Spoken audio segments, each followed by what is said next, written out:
ஞானி எப்படி உருவாகிறோம்?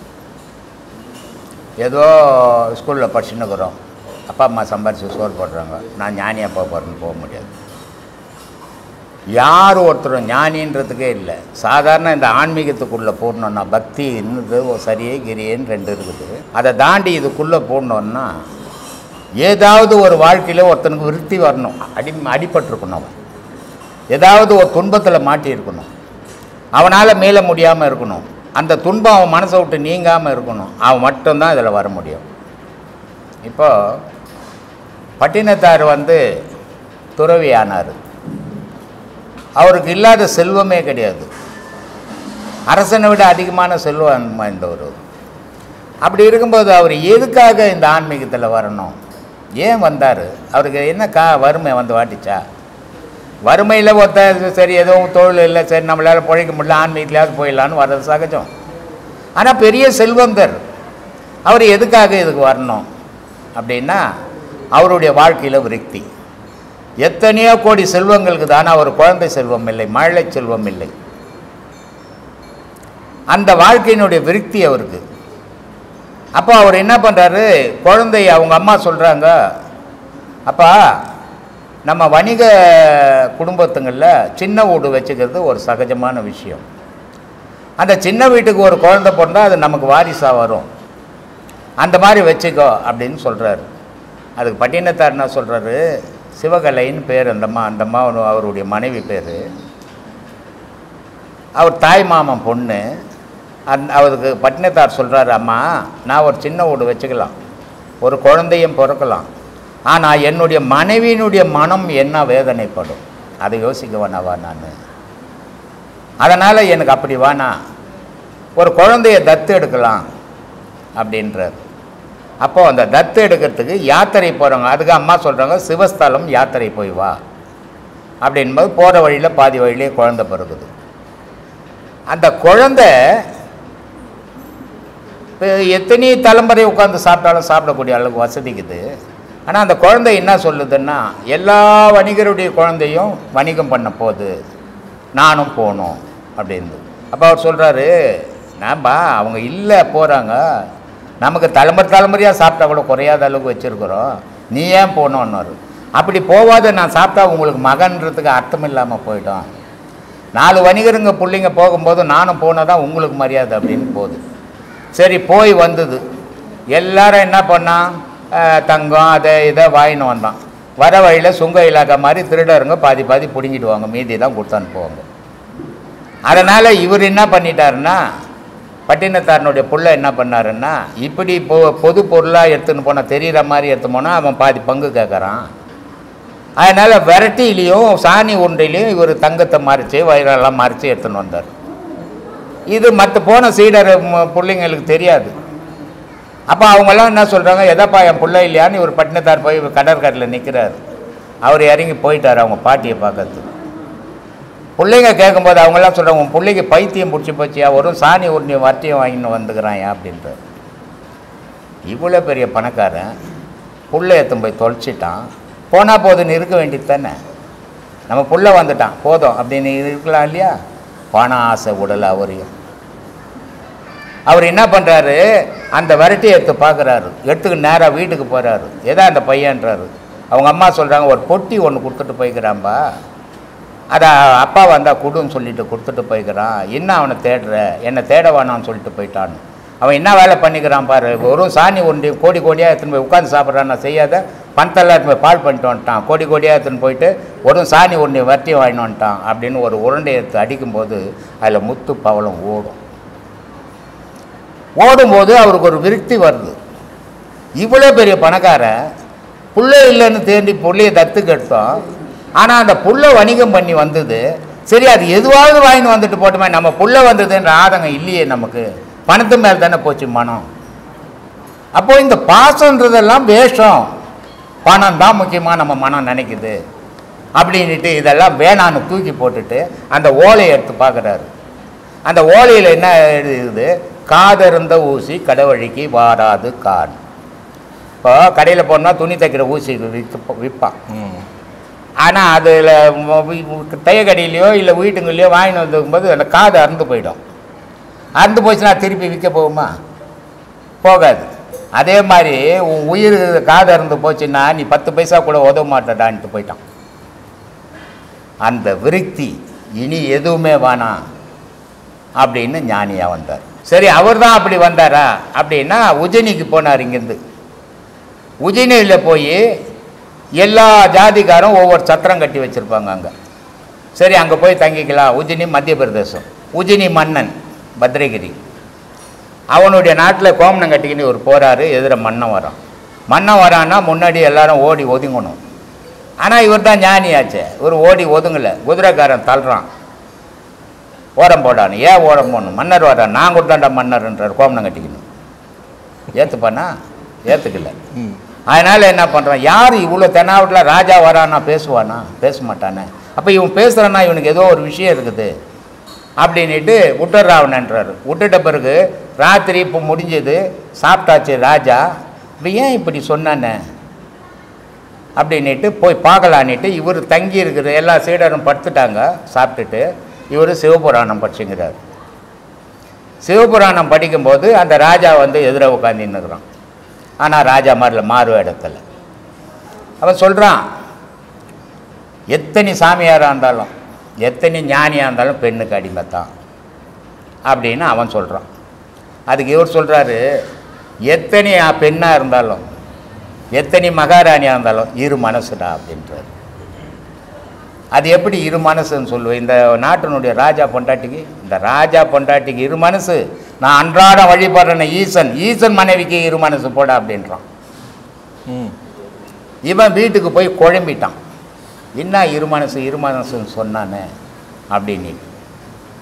அப்போ ராணி வந்தா, என்ன குழப்பமாகறீங்க அரசு, இது மாதிரி ஒரு சன்னியாசி சொல்லிட்டான் அப்படின்னா அவன் சன்னியாசி, அவன் எத்தையாவது சொல்லிட்டு போவான்னு இவனை ராஜாவை ரொம்ப சந்தோஷப்படுத்திட்டாவும். ராஜா மது போதையில் தூங்கிட்டார். ஆனால் ராணிக்கு தூக்கம் வரல.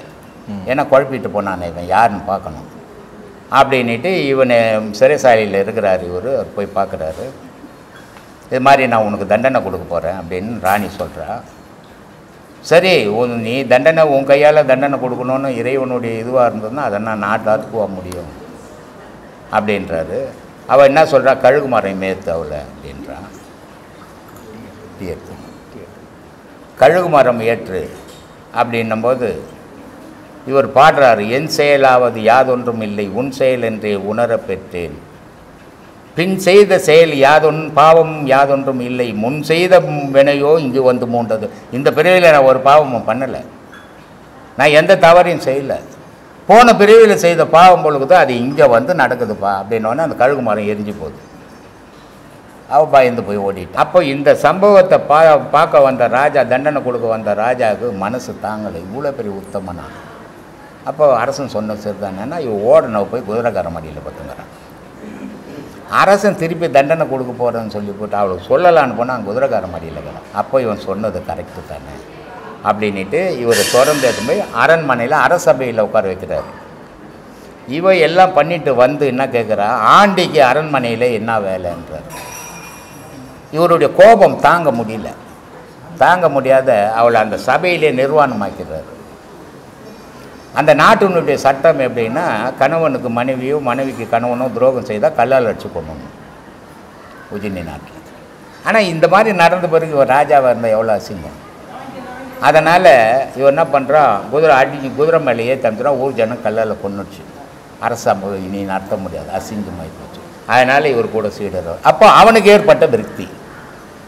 அப்போது இந்த ஞானத்துக்குள்ளே வரவனுக்கு வாழ்க்கையில் ஏதோ ஒரு விருத்தி இருக்கிறவன் தான் இதில் முழுமையாக நிற்பான், இல்லாதவன் நிற்க மாட்டான். எனக்கு இந்த ஞானத்தில் வந்ததுக்கு காரணம் என்னுடைய வாழ்க்கையில் ஏற்பட்ட விருத்தி. ஒரு 5 வயசில் ஒரு படி சாப்பாட்டுக்கு பிச்சை, 5 வயசில் போட துணி இல்லாத நிலைமை, 5 வயசில் எல்லாரும் படிக்கக்கூடிய காலத்தில் நான் படிக்க முடியாத காலம். இந்த விருத்தி தான் என்னை இங்கே இருந்தேன். ஆனால் என்ன ஒன்றுன்னா, அன்றைக்கி நான் கேள்வியாக இருந்தேன், இன்றைக்கி நான் பதிலாக இருக்கிறேன். இவ்வளோதான் வித்தியாசம். அப்போது வாழ்க்கையினுடைய இந்த ஞானத்தை ஏன் தேடுறான் அப்படின்னா, இதில் என்ன கண்டோம்? இளமை இருந்தது, இடைப்பருவம் இருந்தது. இளமை இருக்கும்போது ஆஹா என்ன மாதிரி யாரும் இல்லைன்னும், இடைப்பருவம் இருக்கும்போது என்ன மாதிரி பலசாலி இல்லைன்னும், முதுமை வந்த உடனே நம்மளால் உட்கார முடியல, எழுந்துக்க முடியல. இது தேவையா? அப்போ இந்த பிறவி எதுக்கு வேணும்? இந்த பிறப்பே இல்லைன்னா நமக்கு இந்த துன்பமே இல்லையே. இப்போது எல்லா குடும்பங்களும் நல்லா இருக்கிறதில்ல. 100க்கு 50 குடும்பம் நல்லா சம்பாதிக்கிறது, புருஷன் பொண்டாட்டி குழந்தை குட்டி சந்தோஷமாக இருக்கிறாங்க. 100க்கு 50 குடும்பம் சம்பாதிக்க முடியாமல் 25 குடும்பம், சம்பாரித்து வீட்டுக்கு கொண்டு போகாத 25 குடும்பம் நரக வேதனைப்பட்டு வாழ்ந்துனுக்குது உலகத்தில். அப்படி படும்போது என்ன ஆகுது? அவனுக்கு இறைவனை தேடியாவது பயணம் பண்ண. எதுக்கு இந்த பிறப்பு? இனிமேல் ஏன் வாழணும்? இப்போ எல்லாரும் பிறந்த உடனே நல்லா வாழணும். இந்த பார்த்தீங்கன்னா வீட்டுங்களாண்ட வயசானவங்க உட்காந்துருப்பாங்க. என்ன பாட்டி எப்படி இருக்கிற? என்னத்துக்கு நான் இருக்கிறேன்? அவன் என் ஓலையே எடுக்கலையே, நான் எப்போ போக போகிறேன்னு தெரியல. ஏன் இருக்கணும்னு சொல்கிறா? யார் வாயா சொல்லுமா? சொல்லாது. ஏன்? துன்பம் அங்கே உருட்டுது உடம்புல. புள்ளன்ற பேரில் துன்பத்தை கொடுக்குறான், பேரன்ற பேரில் துன்பத்தை கொடுக்குறான், மருமகன்ற பேரில் துன்பத்தை கொடுக்குறான், உடலும் நோய் என்ற பேரில் துன்பத்தை கொடுக்குது. இந்த பிறப்பு வேணுமா? இதுதான் இந்த ஞானத்தில் போகிறது காரணம் சாமி. ஏமா கடவுள் எல்லா ஃபீலிங்கும் ஒன்று தான். ஃபீலிங்கிறது ஒன்று தான், பொருள் தான் வேறு வேறு, கடவுள் வேறு பொண்ணு வேறு.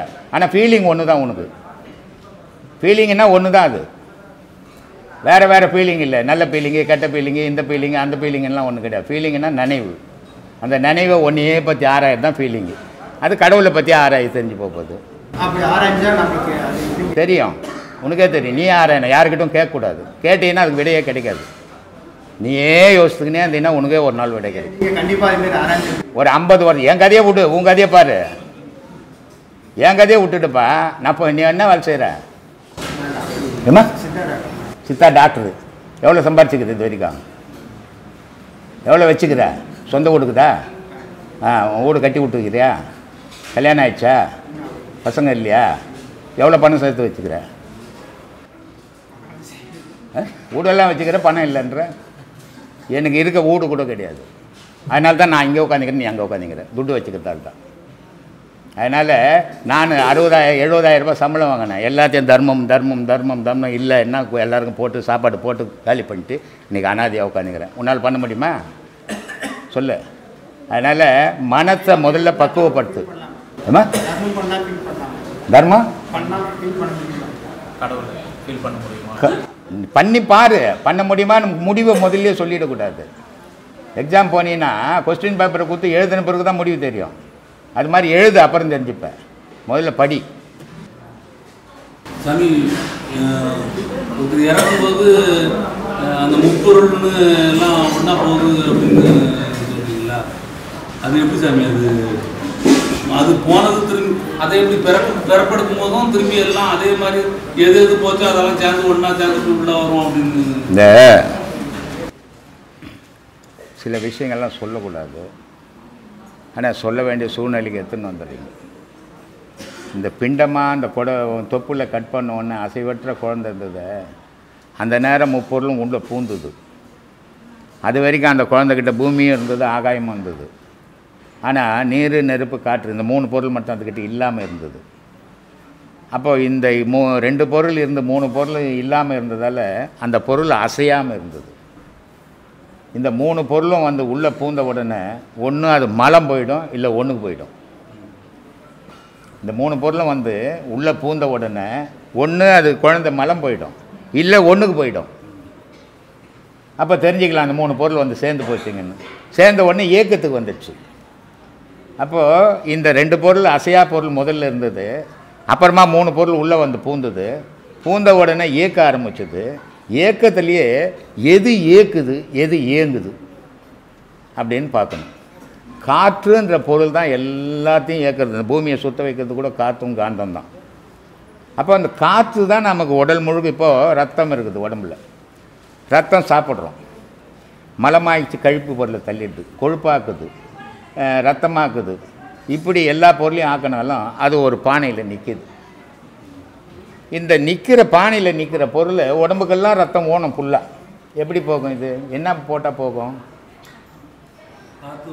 காற்று சேர்ந்தால் தான். இப்போ காற்று சேர்ந்து தள்ளும் போது என்ன ஆகுது? இப்போ நம்ம கை இருக்குது ரெண்டும், அணைச்சோம்னா சூடு இல்லை, தேய்ச்சோம்னா சூடு உருவாகுது. அப்போது இந்த 32,000 நாடி நரம்பில் இந்த காற்று போகும்போது ரத்தத்தை தள்ளும் போது கூடவே சூடு எரிக்கின்னு போகுது.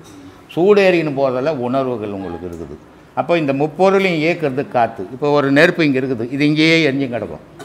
ஒரு தண்ணி அங்கே இருக்குது, அது அங்கேயே கிடக்கும். காற்று வந்ததுன்னா இதே பக்கத்து வீட்டில் கொட்டிட்டு போயிடும், அதை தள்ளி போய் ஒரு இடத்துல இருப்பான். அப்போது பொருள்கள் ரெண்டும் இருந்தாலும் இந்த ரெண்டு பொருளையும் இயக்கிறது காற்று. அப்போ இந்த முப்பொருளாக உள்ளே போனாலும் ரெண்டு பொருளும், ஒரு பொருள் தலையில் இருக்குது, ஒரு பொருள் இடுப்பில் இருக்குது, இது ரெண்டையும் இயக்கிறது காற்று. அதனால தான் நான் சொல்கிறது, காற்று தான் கடவுள். காற்றுன்னு ஒன்று இல்லைன்னா கடவுள்னு ஒன்று இல்லை, காற்றுன்னு ஒன்று இல்லைன்னா நீ இல்லை. அதனால் இந்த காற்றை கவனிங்க. உபதேசம் வாங்கிட்டீங்களா போன மாதம்? என்ன சொல்லி கொடுத்தோம்? காற்றை கவனி, அதையே பாரு அப்படின்னு ஏன் சொல்லி கொடுத்தோம்? அதுதான் முடிவானா. அதை வச்சு அந்த காற்று அம்மா வயிற்றில் இல்லைன்னா செத்த குழந்தை வெளியே வராது. அப்போது அந்த காற்றுன்ற உயிர் இருந்ததால் தான் அது ஒச்சைக்குன்னு வெளியே வந்தது. அப்போ அந்த காற்றை தாய் வயிற்றிலிருந்து வந்த காற்றை கட் பண்ணி ஆகிப்போச்சு. இப்போ சுய காற்று வந்துடுச்சு. இந்த காற்று இருக்கிற வரைக்கும் தான் நீ நடக்க போகிற, ஓட போகிற, எல்லாம் பண்ண போகிற. இந்த காற்று வெளியே போனால் நீ ஊந்துட போகிற. அப்போது காற்று தான் கடவுள், காற்று தான் இயக்குது. அந்த காற்றையே பாரு. கடவுள் உருவங்கள் பக்தியில் வச்சுக்கணும், 1000 வச்சுக்கிட்டோம். மனுஷனுக்குள்ளே இருக்கிற காற்று தான் கடவுள். அந்த காற்றுன்றது வெளியே போச்சுன்னா கடவுள்னு ஒன்று கிடையாது. அதனால தான் காற்றை கவனிங்க. அந்த காற்றால் தான் வந்தீங்க, அந்த காற்றை பிடிச்சினே கடவுள்கிட்ட அடையுங்க. அப்போ அந்த காற்றுக்கு வழி தேடி தெரிஞ்சுங்க, அந்த காற்று வழியே ஏணி மாதிரி ஏறி போயிடுங்க அப்படின்னு உபதேசமே, முதல் உபதேசமே அப்படி கொடுக்குறோம். ஆனால் நான் குழந்தையிலும் ரொம்ப மோசமான குழந்தை சாமி, எனக்கு சரியாக புரியவே மாட்டேங்குது. எப்படின்னு கேட்டிங்கன்னா, இப்போ ஆரஞ்சு பழத்தை பார்த்தா நீங்கள் முதல்ல சொல்லி கொடுத்தா தான் ஆரஞ்சு பழம் தெரிஞ்சுக்கிறேன், பிச்சு வாயில் கொடுத்தாலும் சாப்பிடுவேன். அந்த மாதிரி சூழ்நிலை அது சில பேர் சொல்லுவாங்க. அது ஒன்றும் தவறுன்னு சொல்ல முடியாது. ஒரு சிலர் சொன்ன உடனே புரிஞ்சுப்பாங்க, ஒரு சிலருக்கு எவ்வளோ சொன்னாலும் புரியாது, ஒரு சிலருக்கு 2 முறை சொன்னால் புரிஞ்சுப்பாங்க. இது இயற்கை. இது மனுஷனில் ஒரே மாதிரி மனுஷன் இல்லையா, ஒரே மாதிரி தாய் தப்பனுக்கு, ஒரு தாய் தப்பனுக்கு பிறகு இல்லையா, பல தாய் தப்பனுக்கு பிறந்தோம், பல தாய் தப்பனுடைய எண்ணத்துக்கு ஏற்ற மாதிரி, பல இடத்துக்கு எண்ணத்துக்கு ஏற்ற மாதிரிலாம் நம்ம வாழ்வோம். இப்போ பூமி ஒரே பூமி தானே, பூமி ஒன்று தானே சாமி. ஒரு இடத்துல கிணறு நோண்டிங்கன்னா தண்ணி இனிப்பாகுது, ஒரு இடத்துல நோண்டிங்கன்னா உப்பாகுது, ஒரு இடத்துல நோண்டினா தோற்பாக இருக்குது. இது ஏன் ஒரு பூமிக்குள்ளே ஏன் இத்தனை தண்ணி வேறுபாடு எப்படி வரலாம்? இதை யார்கிட்ட நம்ம கேட்கலாம்? யார்கிட்ட கேட்டால் விடை கிடைக்கும்? அதே மாதிரி மனுஷனுடைய பிறப்பும் தாய் தப்பனுடைய பூமி எப்படி இருந்ததோ அதுக்கேற்ற மாதிரி தான் குணங்களும் செயல்களும். இதெல்லாம் புரிஞ்சிக்கணும். புரிஞ்சால் தான் தெய்வீகம் புரியும். இதெல்லாம் புரியாத தெய்வீகம் புரியாது.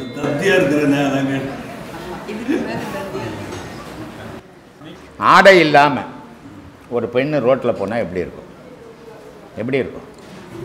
யாராவது உத்து பார்ப்பானா?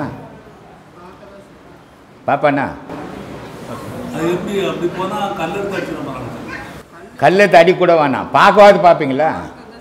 பார்க்க முடியாது, பார்க்க மனம் இடம் கொடுக்காது. ஏன்னா ஒரு பெண்ணுடைய உடல் அருவருப்பான உடல். அதனால் ஆடையை கட்டும்போது தான் அது அழகான உடலாக மாறுது. அப்போது கடவுள் விஷயம் நிர்வாணமாக போகிற மாதிரி அது அவ்வளோ சீக்கிரம்லாம் பார்த்துட முடியாது, அவ்வளோ சீக்கிரத்தில் முடிவு கண்டுட முடியாது. அதில் நீ நிர்வாணமாக ஆயிடணும், நிர்மூலமாகவும் ஆகணும். கடவுளை பார்க்கணும், கடவுளை அடையணும்னு சொன்னால் நீ நிர்வாணமாகவும் ஆகணும், நிர்மூலமாகவும் ஆகணும். இது ரெண்டுமே ஆனால் தான் கடவுளை பார்க்க முடியும். அது வரைக்கும் நீ பார்க்க முடியாது. பேசிக்கினுக்கலாம், எவ்வளோ வேணாலும் பேசலாம், பார்க்க முடியாது. அப்போது அந்த நிர்மூலமாகவும் நிர்வாணமாகவும் ஆகக்கூடிய பக்குவத்தை நமக்குள்ளே உருவாக்கிக்கணும், அப்போ தான் பார்க்க முடியும். அதே மாதிரி ஒரு பொண்ணு முழுமையாக மூடி போட்டுட்டா பார்க்க முடியுமா? முஸ்லீம் தர்கா போட்டு போகிறாங்களா, அந்த மாதிரி போனால் யாருன்னா பார்ப்பாங்களா? ஏதோ ஒரு கருப்பு காட்டிட்டு போகுதுன்னு நினச்சிப்பாங்க, இல்லை ஒரு கருப்பு உருவம் போகுதுன்னு நினச்சிப்பாங்க. நிர்வாணமாக போனாலும் பார்க்க முடியாது, மூசா போட்டு மூடி போட்டுட்டாலும் பார்க்க முடியாது. கடவுள் நிலை அப்படி தான். அது இல்லைன்னிட்டாலும் அதை பற்றி தெரிஞ்சிக்க முடியாது, அதை முழுமையாக பார்க்கணுன்னாலும் பார்க்க முடியாது. அப்படிப்பட்ட நிலை. அதுக்கு தான் கம்பன் சொல்கிறான், ஏன்பா இந்த உலகம் ஃபுல்லாக எத்தனையோ ஆயிரம் வருஷமாகவும் எந்த ஆணுக்கிட்டவும் அடிமையாகலையே. ஆனால் எல்லா காலத்திலையும் பெண்ணுக்கிட்டவே அடிமையாக இருக்குது இந்த உலகம். இதுக்கு என்ன காரணம் அப்படின்னு கேட்குறாங்க. என்ன பதில் சொல்லலாம்? இதுக்கு என்ன பதில் சொல்லலாம் சாமி? ஆமாம் சாமி, இது வினோதமான ஆச்சரியமானது.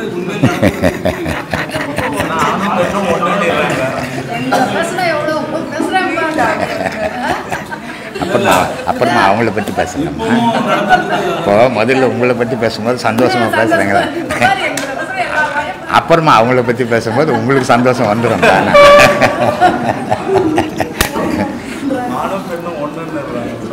அது எப்படிப்பா எவனை முண்டம் சொல்லிட்டு புட்டாத்தல்ல நானும் பெண்ணு ஒன்று, நீ ஒரு கெடப்படுத்திக்கணும், மேலே ஏதாவது கெடப்படுத்திக்கணும், ஒரு பொம்பளை யார் சொல்ல? இதெல்லாம் சொல்கிறதுக்கு நல்லா இருக்கும்பா, செயலுக்கு ஒத்து வராது. ஆணுனுடைய உடல் அமைப்பு வேறு, பெண்ணுனுடைய உடல் அமைப்பு வேறு. இப்போ நீ சாதாரணமாக நின்றுக்கு நின்றீங்கன்னா உன் பட்டாக்ஸ் எவ்வளோக்குதோ அவ்வளோ தான் உட்காந்தினாலும் இருக்கும், தெரியுமா? பெண்ணு நிற்கும்போது ஒல்லியாக இருக்கும், உட்காரும்போது பார்த்தா பெருசாக இருக்கும். இதுக்கு என்ன காரணம்? என்னப்பா காரணம்? சித்த வைத்தியரா ஏமா என்ன இதுக்கு அப்படி இருக்குது? ஒரே மாதிரி ஆணும் பெண்ணும் ஒன்று தானே, ஒரே மாதிரி தானே இருக்கணும். ஏன் இருக்குது? எல்லாம் மண் ஆமாம் இவங்கெல்லாம் செய்துக்கினாங்களா? சொல்ல தெரியல, பாவம் இருக்குது, ஓஞ்சி போட்டோம். இது எதுக்குன்னா அந்த கர்ப்பம் தரிக்கும் போது அந்த வளர்ச்சியை தாங்கக்கூடிய செதை வேணும் அவங்களுக்கு. ஆணு கர்ப்பம் தரிக்க போகிறதே கிடையாது எந்த காலத்துலையும். அதனால் அது ஒரே மாதிரி கெட்டி பொருள். அவங்களுக்கு தலைன்னு இருந்தால் தான் அந்த கர்ப்பம் தரிக்கும் போது அது வளரும். அதுக்காக அவங்களுக்கு உடல் அமைப்பு அப்படி அமைச்சிருக்கிறான் இறைவனே. இதெல்லாம் நம்ம புரியாத நான் பெரிய மேதங்கன்ட்டு வந்துடக்கூடாது. எதுக்காக? அப்போது அவங்களுடைய உடல் அமைப்புக்கு ஏற்ற மாதிரி வேலைகள் செய்வாங்க அவங்க. ஆனால் ஆண் செய்கிற வேலையெல்லாம் அவங்க செய்யணும் முடியும் அப்படின்னா அது முடியாது. ஒரு கால வாயில் தான் சொல்லலாம், நிஜத்தில் முடியாது. சில வேலைகள் அவங்க செய்யலாம், சில வேலைகளை நீங்கள் செய்யலாம். ஆணும் பெண்ணும் சேர்ந்து செய்தால் தான் உலகம். ஆண் மட்டும் செய்தாலும் உலகம் இல்லை. நான் போன கிளாஸில் கூட சொன்னேன், 10 பேர் ஒரு ரூம் எடுத்துக்கணும் குடும்பம் பண்ணிங்கன்னா அது குடும்பம்னு சொல்ல மாட்டாங்க, பேச்சுலர் வாழ்க்கைன்னு தான் சொல்லுவாங்க. ஒரு பொண்ணு எட்டுன்னு போய் வச்சுன்னு குடும்பம் பண்ணிங்கன்னா அது குடும்பம்னு சொல்லுவாங்க அப்படின்னு. அது மாதிரி ஆணும் பெண்ணும் சேர்ந்தது தான் உலகம். இரவும் பகலும் இல்லைன்னா உலகம் இல்லை. இன்ப துன்பம் இல்லைன்னா உலகம் இல்லை. ஆணு பெண் இல்லைன்னா உலகம் இல்லை. இதெல்லாம் வந்து ஒன்றொன்னையா ஆராய்ஞ்சு நம்ம தெரிஞ்சுக்கினா தான் நம்ம முழுமை பெறுவோம். இந்த பாதையில் வந்தது வரணும்னு எதுவும் ஆசைப்பட்டு வர்றது பெரிய விஷயமே கிடையாது. யார் ஒன்றாலும் வரலாம். ஆனால் இதை சீராக கடைப்பிடிச்சு கடைசி வரைக்கும் உபதேசங்களை வாங்கி எல்லாத்தையும் அடைஞ்சால்தான் ஞானம் கிடைக்கும். ஒரு வீடு கட்டுறோம், வீடு கட்ட போகிறோன்னா முதல்ல ஒரு கடைக்கால் எடுக்கிறோம், அப்புறம் ஒரு பேஸ் மட்டம் போடுறோம். பேஸ் மட்டம் போட்டுட்டா அது மட்டும் வீடு முடிஞ்சிட்டு அது மாதிரி ஒரு உபதேசம் 2 உபதேசம் வாங்கிட்டா உங்களுக்கு ஞானம் கிடச்சிடும்னு முடிவு பண்ணிட்டாதீங்க. அது மாதிரி கிடைக்காது. அப்போது தொடர்ந்து நீங்கள் எல்லா உபதேசம் வாங்கி உச்சத்துக்கு போகும்போது தான், ஒவ்வொரு படியாக போகும்போது தான் உங்களுக்கு முழுமையான ஞானம்னா என்னான்னு புரிய வரும். அது வரைக்கும் அது சரியாக புரியாது. ஏன்னா ஞானம்ன்றது ஒரு மறைப்பொருள். அதை எதிர் உருவங்கள் கிடையாது, அதுக்கு அடையாளங்கள் கிடையாது, அதை காட்டவும் முடியாது, அனுபவிக்க தான் முடியும். அப்படி அனுபவிக்கணும்னா நீங்கள் முதல்ல உங்களுடைய பாடங்களை சீரான முறையில் பண்ணணும். இதுக்கு காரணமே சொல்லக்கூடாது. காரணம் சொல்ல ஆரம்பிச்சிங்கன்னா நீங்கள் பாடம் பண்ண முடியாது. இந்த ஞான பாடம்ன்றது டிவி பார்க்குறீங்க, ஒரு 3 மணி நேரம் பார்க்குறீங்க, பேப்பர் படிக்கிறீங்க, 1 மணி நேரம் படிக்கிறீங்க, வீட்டில் உட்காந்து குழந்தைங்க கூட பேசுகிறீங்க, 2 மணி நேரம் பேசுகிறீங்க. இது எல்லாம் உலகத்துக்காக பண்ணுறது. ஆனால் உங்களுக்காக பண்ணுறது 1 மணி நேரம் அமைதியான முறையில் உங்கள் மனசு தவிக்காமல் உட்காந்து பாடம் பண்ணிங்கன்னா அது மட்டும்தான் உங்களுக்கு உதவும். மற்ற செய்ததெல்லாம் உலகத்துக்கு தான் உதவும், உங்களுக்கு உதவாது. அப்போது இந்த வாழுங்காலத்தில் உங்களுக்கு வழி தேடிங்க, நீங்கள் வாழ வழி தேடிங்க. அதுக்கு தான் இந்த பாடம் தேவைப்படுது. ஒரு அம்மா சொல்லுவாங்க, ஏதோ ஒரு சின்ன பிரச்சனை, அம்மாவுக்கு கோபம் வந்துடுச்சு. அம்மா சொல்லுவாங்க, நல்ல கதி போவியாடா, நாசனமாக போடுவோடா அப்படின்வாங்க. அப்போ நல்ல கதின்னா என்ன, நாசகதின்னா என்ன அப்படின்னா, இந்த மூச்சு வெளியே போனால் நாசமாகிடுவோம், மூச்சு உள்ளே நின்னால் நல்ல கதியாகும். அப்போது நம்ம நல்ல கதிக்கு போனோன்னா இந்த பாடம் அவசியம். மூச்சு வெளியே போகக்கூடாது. வெளியே போகாமல் உள்ளுக்குள்ளே அடங்கணும். உள்ளுக்குள்ளே அடங்கணும்னு நம்ம மூச்சை பிடிச்சிக்க முடியாது. பிடிச்சிக்கணும்னா நம்மளே போயிடுவோம். அதுவே அதும்போக்கிலே போய் அதை அடக்கி அது உள்ள அடங்கணும். அப்போ நீ பேசினா மூச்சு வராது, தூங்குனா மூச்சு வராது. உனக்கு உள்ளவே இருக்கும்போது அது உனக்கு பாதுகாப்பு. அதுதான் சொன்னான், கட்டாத நாயெல்லாம் காவலுக்கு ஒப்பாதேன்னா. ஒரு நாய் வளர்க்குறோம் வீட்டிலன்னா கட்டி வச்சா தான் திருடம் வந்தால் பிடிக்கும். கட்டாமல் அதுக்கு சோறு போட்டு அவுத்து விட்டுமா அது எங்கன்னா போய் சுற்றி நிற்கும், திருடம் வந்து இங்கே திருடி போடுவோம். அதனால் கட்டி வைக்கணும். அதே மாதிரி நம்ம மனசை நமக்குள்ளே கட்டி வைக்கணும். கட்டி வச்சா தான் நமக்கு வர இன்பத் துன்பங்கள் நமக்கு தெரியும். அந்த கட்டி வைக்கிறதுக்கு தான் இத்தனை பாடங்கள் தேவைப்படுது. இந்த பாடங்களை சீராக வாங்கி செய்யுங்க. ஏதோ ஒரு உபதேசம் ஒரு குருக்கிட்ட போனால் இங்கே ஒரு உபதேசம் வாங்கணும், இன்னொரு குருக்கிட்ட போனோம் இன்னொரு உபதேசம் வாங்கினா அது தவறாக போயிடும். எந்த குருக்கிட்ட போனாலும் அங்கேயே கடைசி வரைக்கும் நின்று வாங்க. இங்கே வரணும்னு அவசியமே கிடையாது. அது எந்த குருக்கிட்ட போனாலும் கடைசி வரைக்கும் அவங்க நின்றுங்கன்னா தான் உண்மை உங்களுக்கு விளங்கும். ஆனால் ஒவ்வொரு இடத்துல இங்கே நாக்குது அங்கே நாக்குதுன்னு கடைக்கடியாக போகிற மாதிரி போனோம்னா உண்மை விளங்காமல் போயிடும். அதனால் சீரான முறையில் பாடத்தை பண்ணுங்க. அழகான உபதேசம் இது. அதை உங்களுக்காக வாழறதுக்கு நீங்கள் வாழறதுக்கு கொடுக்குறது இது. உலகத்தில் வாழறதுக்கு உங்களுக்கே பண்ண தெரியும், ஆனால் நீங்கள் வாழறதுக்கு உங்களுக்கே பண்ண தெரியாது. அப்போ அதுக்கு ஒரு குரு தேவைப்படுறாரு. அந்த குருன்ற முறையில் தான் இதெல்லாம் சொல்லின்னு இருக்கிறேன். ஜாகிரதையாக செய்யுங்க. சொல்லுங்கள் சொல்லுங்கப்பா. யாருக்காவது எதனா சந்தேகம் இருக்குதா? என்ன விஷயமாம்மா வந்தீங்க? ஏம்மா சரி, நிம்மதினா என்னம்மா அது? அப்போ துக்கம்னா என்னது? சந்தோஷம்னா என்னது? அமைதி எங்கே மாறும்? சந்தோஷத்தில் ஆரவாரம்ல வரும்.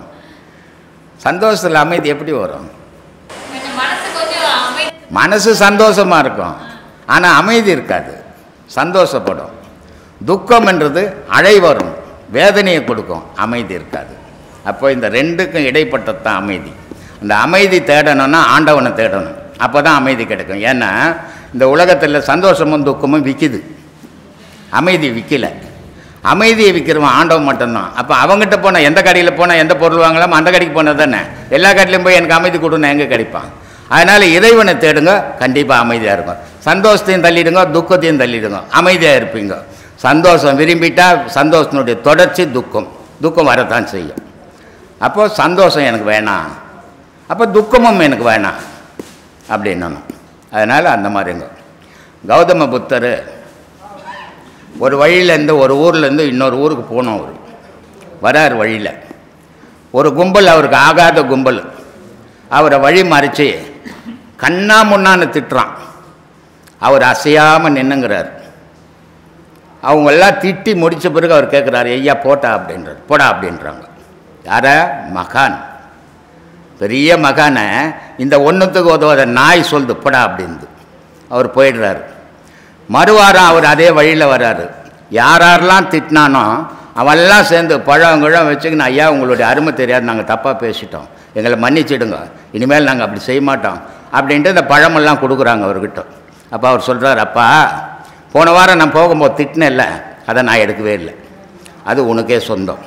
இந்த வாரம் எடுத்துன்னு வந்துக்கிற பழம் இதெல்லாம் இதுவும் உனக்கு சொந்தம், ஏன்னா நான் உலகத்துலேருந்து எதையும் எடுக்கிறது இல்லை அப்படின்ட்டார். அப்போது எடுக்கிறது இல்லைன்னும் போது என்ன ஆச்சு? அவருக்கு துக்கமும் இல்லை சந்தோஷமும் இல்லை. எடுக்க ஆரம்பிச்சிருந்தாருன்னா அவங்க திட்டினது அன்றைக்கி வருத்தமாக இருந்திருக்கும், இப்போ வரும்போது பழம் கொடுக்கும்போது சந்தோஷமாக இருந்திருக்கும். ரெண்டும் வானானும் போது அமைதியாக இருக்கிறார். அது மாதிரி உலகத்தில் சந்தோஷத்தையும் துக்கையும் விட்டீங்கன்னா அமைதியான வாழ்வாழுங்க. சொல்லுங்க என்ன விஷயம்? சந்தோஷம். சொல்லுங்கப்பா.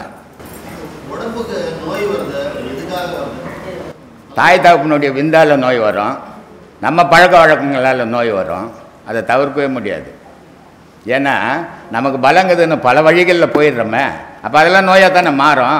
போகும்போதுலாம் சந்தோஷமாக இருந்தது, நோய் வரும்போது மட்டும் துக்கப்பட்ட எப்படி நியாயம்? அதையும் ஏற்றுக்கணும், அது வரதான் செய்யும். கோழிக்கறி சாப்பிட்றோம்ல, கோழிக்கறி சாப்பிட்றோம் இல்லைப்பா, அப்போ அந்த கோழிக்கு நோய் வந்து இருக்குது, அந்த கறியை தான் சாப்பிட்டோம், நமக்கும் நோய் வரும். ஆடு நின்றுந்ததுன்னா சளி ஊற்றிக்கினே இருக்கும், நோயான ஆடுக்கு. அந்த ஆட்டை அறுத்த சாப்பிட்ட உடனே அந்த கறி தான் நமக்குள்ளே போய்க்குது, நமக்கு நோய் வரதான் செய்யும். நம்ம செயல் தான் எல்லாத்துக்கும் அடிப்படையே. அப்போ நம்ம திருந்த செய்தோம்னா இதெல்லாம் நமக்கு பாதிப்பு இருக்காது. சொல்லுங்கள்.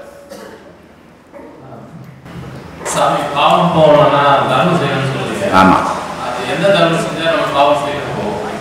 உன் தகுதிக்கு எந்த தர்மம் செய்ய முடியுமோ அந்த தர்மம் செய்யலாம். இப்போ நான் ஒன்றுமே இல்லை, 10 பைசா இல்லாதவன். நான் ஏதோ ரயில்வேயில் வேலை செய்துன்னு இருந்தேன். எனக்கு 2 பிள்ளைங்க, ஒரு பொண்ணு, ஒரு குடும்பம் காப்பாற்றின்னு இருந்தேன். ஆனால் நான் என்ன செய்தேன், இது செய்தால் நான் வாழ்ந்ததுக்கு அர்த்தமாகுமா? ஆடு மாடு கூட குட்டி போட்டுக்குது, பொண்டாட்டி பிள்ளை குட்டியோட வாழுது, அப்புறமா அது பிரிஞ்சு போகுது, அது செத்து போகுது. அப்போ இந்த மனுஷன்றவன் யார்? அவன் எதுக்காக பிறந்தான்? அவன் பிறந்ததுக்கு என்ன அடையாளம் இந்த உலகத்தில் வச்சுட்டு போகிறான் அப்படின்னு சிந்தித்தேன். அப்போ யோசனை பண்ணேன், ஒரு ஆசிரமம் கட்டணும், ஒரு கோயில் கட்டணும். அப்போ ஊருக்காக கோயில், நான் சாமி கும்பிட்றதில்லை, என்னையே கும்பிட்டுக்கிறவன் நான். ஊருக்கு ஒரு கோயில் வேணும். இப்போது இது ஒரு தர்மமாச்சு. எத்தனையோ பேர் கும்பிட்டுட்டு போகிறான். அப்போ இது தர்மம் தானே. ஆனால் இது தர்மம் தான், சும்மா இல்லை. 3 கோடி ரூபாய் போச்சு, 1.5 கோடி ரூபாய் போச்சு கோயிலுக்கு.